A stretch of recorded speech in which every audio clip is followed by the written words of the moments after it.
Šiandienos tema bus, norėjau pakalbėti apie kokį naudą padirbti tokius, sakykime, nekvalifikuotus darbus, sakykime, tokius paprasčiausius darbus, kur įsidarbini, tai nereikia labai didelės kvalifikacijos, kaip pavyzdys, kaip kažkokiai darbo užsienyje, Lietuvo, kokį nors braškių rinkimą, obuolių rinkimą, medelynus, kokį nors darbą. Suprantat, kur nereikia labai didelių tų išsilavinimų ir viskų. O naudas ir toks, aš manau.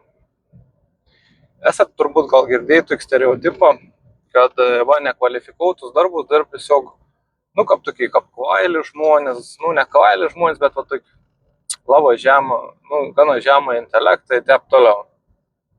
Tai aš tų galiu labai stipriai paneigti. Aišku, ir visų kitų žmonių nėra, kad ten nėra jauda balta, kaip sakant, arba taip, ir visų kitų žmonių.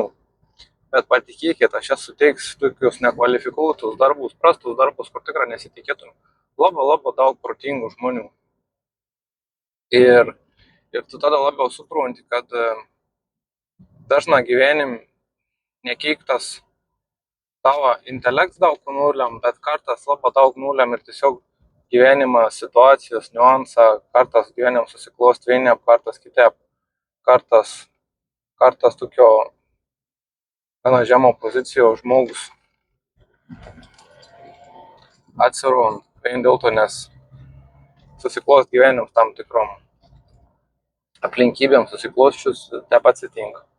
Bet ir tai ir gera padirbti, iškelti, tik suprasti, kad yra labai daug protingų žmonių, pavyzdžiui, sakykime, kaip pavyzdys, bet daugelį tų žmonių yra įkalinti tų darbus, nes они turi labai tokių stiprių, labai sunkių tokių įsipareigojimų, arba tiesiog kažkokių dalykų. Pavyzdžiui, vienas iš pavyzdžių būtum, kad dirbau irgi užsienį, paprasčiausiai prie tų obuolių rinkimų. Ir su manim irgi dirba, tenas man bendradarbė buvo tokia moteris. Ir Ana dirba dėl to, nes Ana norėjo išleisti savo vaką medicinos mokslus, ten mokams buvo.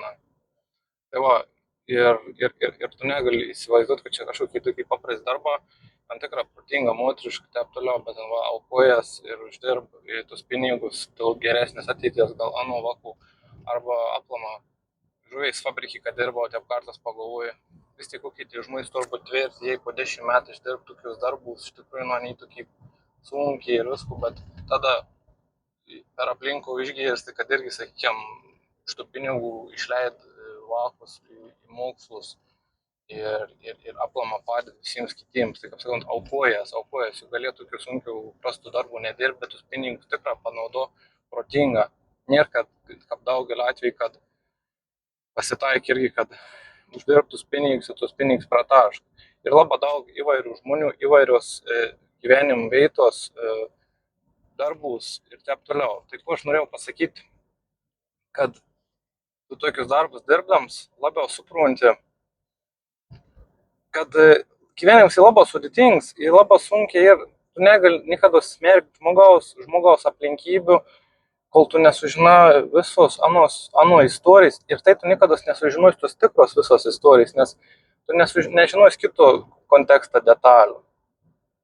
Tai va, ir kodėl man tas irgi labai ir streigis, kad vis laik turi žmogų žiūrėti kaip į žmogų, o ne kaip į kokioms poziciją ir į kaip toliau, nes aš esu labai daug irgi suteikiu žmonių tokius, sakykime, prastus darbus, bet ani prieš tai ir turėjai ir savo verslas, ir viskų, ir geras siekės, ir viskų. Vieniems 2008 krizė ištikus atsitiko tas kitam, šeimų atsitiko tas, reikėjo ten padėti, susirė kas nors, ar kas nors atsitiko.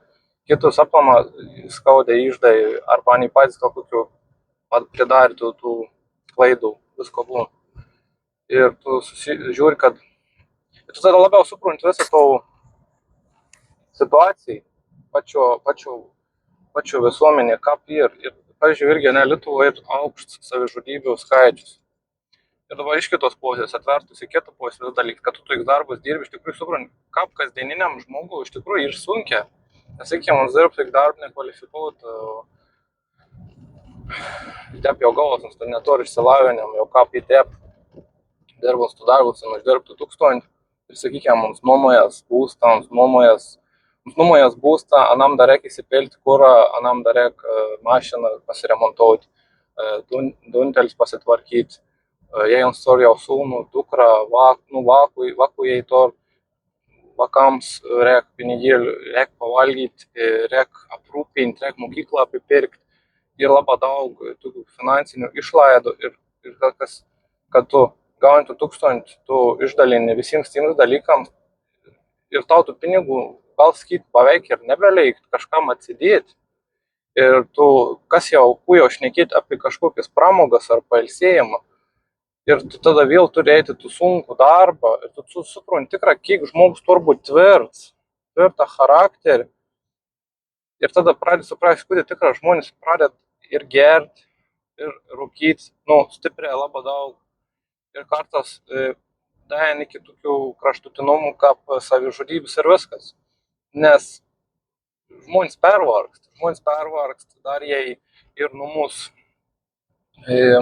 pykčia, šeimo kažkokias nelaimės, atsitiktinumą, tokiai, kur prived prie tų tokių desperacijų. Tu supranti, kasdieninė žmogaus, paprastas žmogaus kasdienis kovas, taip sakykime, kovas, nes kiekvieną dieną kovu, atsikel rytmetį, nenori gal atsikelti, tas darbs jau yra grėsas. Turi vakus, kas tus vakus įmyla visko, bet į vaką irgi, ani tus nervus irgi štom, tada turėti darbą, dar kokį nors nesklandumą, sakykime, dar darbi, kaip sakant, stramašiai. Tada dar, sakykime, kolegas gal kokie vieni kiti ir tokie, katrai norva į kostą, kaip nors apšnekėti ar kažko, jau psichologišką dedas, dar fizišką dedas, grįžti, dar į mūsų kokios nors problemas, finansinis bėdas kokios nors, sakykime, kokį mašiną avariją padara, žiūrėk, jo mašiną reikia susiremontuoti, finansinis kokios nors bėdas ištinka, tada vėl vaką išmėgti, tu atsikeli vėl iš naujo tas pats, tas savaitgalis prabėga labai greitą, tai savaitgalį tu stengiasi pasidaryti dalykus, kad tu negali dirbti, pasidirbti paprastą darbą dieną, ne? Ten vakas pasirūpinti, kažkur redaktorą nuvesti, irgi duntelį sutvarkyti, aprengti, nupirkti. Supranti, kasdienį žmogaus sunku gyvenimą.